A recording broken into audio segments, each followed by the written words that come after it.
Matter of Joy for Hurriyat by Dr. Nazir Gilani Jammu while talking to a 40-member delegation of Greater Municipal Corporation Hyderabad on Wednesday 30 March expressed an important representative political wish that if the Prime Minister of India Dr. Manmohan Singh and Prime Minister of Pakistan Yusuf Raza Gilani, during cricket diplomacy, succeeded in pushing forward the composite dialogue on resolving the Kashmir issue, it would be a matter of joy for Hurriyat and people of Kashmir. A day later on Thursday 31 March Prime Minister Manmohan Singh said that India and Pakistan must find ways to resolve whatever be the differences between the two neighbours, and the two countries should put their ancient animosities behind them and work for a permanent reconciliation in the region. Mirwais travels, meets people, interacts and has a rewarding habit of reading more than one local, national and international newspaper. He does it in addition to what his team continues to keep him informed. One can say that he remains in the lead in surfing the internet traffic on world politics. It has convinced him that there is an urgent need to see over and above many shoulders standing in the way and bend to block the full view of human potential needed in enhancing the constituency of support for the people of Kashmir. Mirwais and some of his senior colleagues have come to the conclusion that Kashmir could not be handled as a department in any administration and the leaders who act as custodians of popular trust could not be addressed as employees in any department in government administration.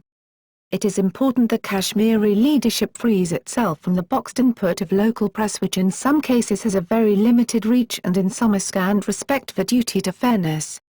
To have a reliable understanding of the Kashmir case and to make a mature judgment, it is important that our leaders make every effort to update their political phrase and bring freshness to their political vocabulary by travelling outside India and going beyond the yellow pages of short-listed Kashmiris.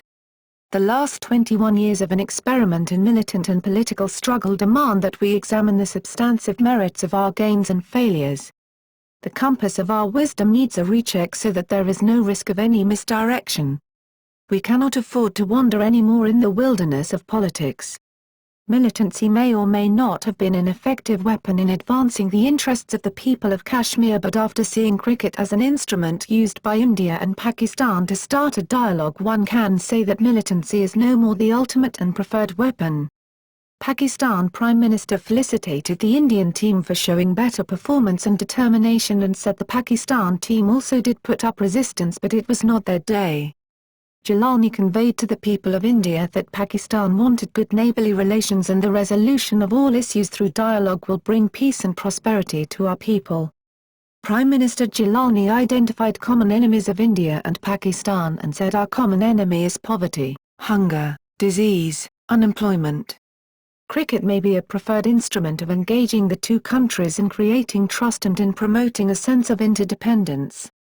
Unfortunately, the people of Jammu and Kashmir and their leaders have not been invited to share the common cricket sentiment which has been blessed by the two administrations in India and Pakistan. At a time when India and Pakistan have started to narrow down their differences and seeks new bridges like sport of cricket, our Kashmiri leaders have to make serious efforts to walk along and not to lag behind. They have to come out of the ongoing stereotype and look for new instruments of engagement. India and Pakistan have to be engaged and the constituency of engagement has to be enhanced beyond the borders of the two main parties in dispute on Kashmir. First and foremost need is to agree upon a common minimum program of all political parties. Political parties of all manner in all the three administrations of Kashmir have to engage each other on the basis that they represent the real people. An important way forward has been proposed by Mirwais that there should be a Kashmir group in the parliament which will keep an eye on the situation in Kashmir and recommend measures for a solution to Kashmir issue. India and Pakistan have been forming Kashmir committees in their respective parliaments.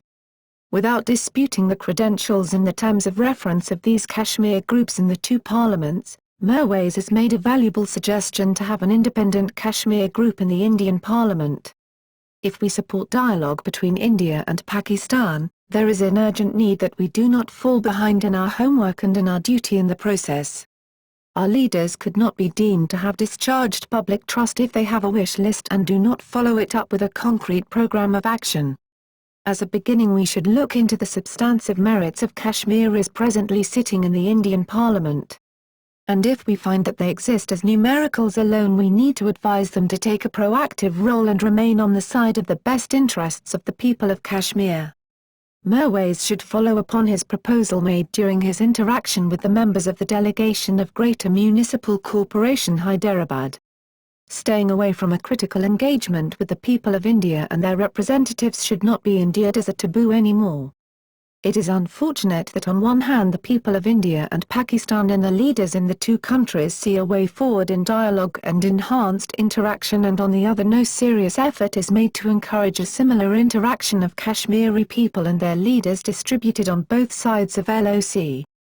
Kashmiri leaders feel uncomfortable for a variety of reasons to take their case in a formal manner to the people of India in the Indian Parliament. There is a general impression that Indian administration has failed to carry the trust of the Kashmiri people. Trust deficit has a long history, and there is an urgent need that Indian administration moves beyond the philosophy of management and works full speed in honouring its commitments made in the bilateral agreement in October 1947, at the UN and in the J&K Constitution. Nudge passing the tragedy of the people of Kashmir will continue to enhance the constituency of dissatisfaction and challenge to the two controls in all the three administrations of Kashmir.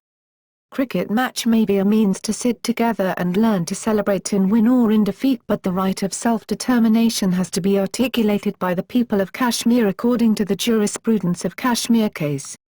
There is no shortcut.